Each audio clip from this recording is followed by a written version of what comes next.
Hi guys, मेरा YouTube channel take Priyanshu में आपका स्वागत है। चलिए जियो पोस्ट प्लस से रिचार्ज करते हैं। जियो को लॉगिन करते हैं। पहले पासवर्ड डाल के लॉगिन में क्लिक करते हैं। प्रोसेसिंग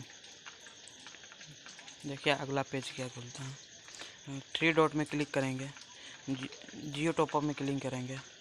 उसके बाद मोबाइल नंबर डालेंगे 96 93 73 78 72। ब्राउज प्लान में क्लिक करेंगे and select plan type top up recharge.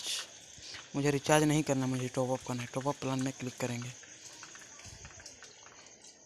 Cancel करते हैं। टॉपअप प्लान में क्लिक करेंगे। उसके बाद कितना का रिचार्ज करें, मेरा 20 का करना है। प्रोसीड टू पे में क्लिक करेंगे। आगे देखिए क्या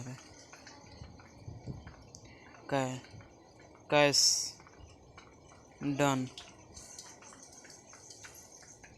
प्रोसेसिंग में है। आगे देखिए क्या होता है।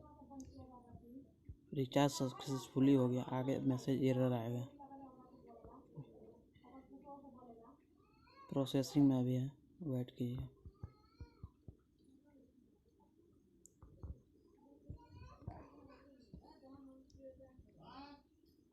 प्रोसेस